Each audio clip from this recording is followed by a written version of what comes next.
যে পিত্তথলিটি আমরা বের করেছি, পিত্তথলির মধ্যে পাথর আছে, আমরা আপনাদের দেখাবো। কিন্তু অনেকেই আপনারা জানতে চান বা অনেকেই প্রশ্ন করেন যে পিত্তথলিতে কেন পাথর হয়।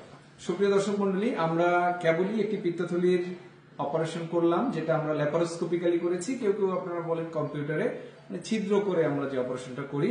পিত্তথলিতে কেন পাথর হয়? তো পিত্তথলিতে কেন পাথর হয় এর অনেক কারণ আছে, কিন্তু আমাদের মেডিকেলের ভাষায় আমরা যেটা বলি, আমাদের শরীরে তিনটি জিনিস রয়েছে। একটি হলো কোলেস্টেরল, একটা হলো বাইল সল্ট। বাইল সল্ট মানে পিত্ত রসের মধ্যে এক ধরনের লবণের থাকে, যেটাকে আমরা বাইল সল্ট বলি। আর একটা হলো লেসিথিন।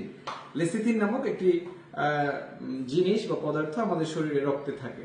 তো এই তিনটি একটা কম্বিনেশনে থাকে।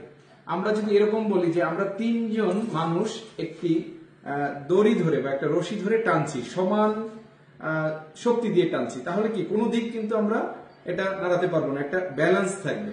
কিন্তু কোনো কারণে যদি এরকম হয় যে কোলেস্টেরলের পরিমাণটা বেড়ে গিয়েছে, অথবা বাইল সল্টের পরিমাণ বেড়ে গিয়েছে অথবা কমে গিয়েছে, তার মানে কি কারো একটি জায়গা যদি পরিমাণে বেশি হয়ে যায়, কোলেস্টেরল বেশি হয়ে যায়, অথবা বাইল সল্ট কমে যায়, অথবা বাইল সল্ট বেড়ে যায়, বা লেসিথিনের পরিমাণ কমে বেড়ে যায়, তখন কিন্তু যেটা হয় যে এই কম্বিনেশনটা যদি ইমব্যালেন্স হয়ে যায়, তখন এই পিত্তথলিতে পাথর হওয়ার একটা কারণ এটা আমরা বললাম। মেইন যেটা কারণ বা প্রধান যেটি কারণ সেটা কিন্তু কোলেস্টেরল। তো কারো যদি শরীরে কোলেস্টেরলের পরিমাণ বেশি থাকে, তখন কিন্তু এই ইমব্যালেন্সটা বেশি হয় এবং পিত্তথলিতে পাথর হওয়ার সম্ভাবনা বেশি থাকে। যাই হোক, কারো যদি কোলেস্টেরল বেশি থাকে রক্তে, সেটা কমানোর জন্য আপনারা ওষুধ খেতে পারেন বা বিশেষজ্ঞ ডক্টরের পরামর্শ নিতে পারেন।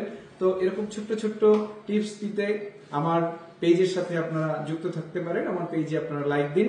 সবাই ভালো থাকুন, সুস্থ থাকুন। যাই হোক, আমরা পিত্তথলির মধ্যে যে পাথরটি আছে সেটি আপনাদের দেখাচ্ছি। এই যে আমরা যদি দেখাই, আমরা যদি এটা কাটি, এটার মধ্যে দেখবেন পিত্ত রস আছে এবং পাথর আছে। এই যে দেখুন, এই যে একটা বড় পাথর, এই যে বড় একটা পাথর আছে, এই পাথরটির কারণেই কিন্তু এই রোগীর যে শারীরিক সমস্যাগুলো হতো, যে এই পাথরটি হয়েছে। তো এটাই হলো পিত্তথলির মধ্যে পাথর, গল ব্লাডার স্টোন আমরা বলি।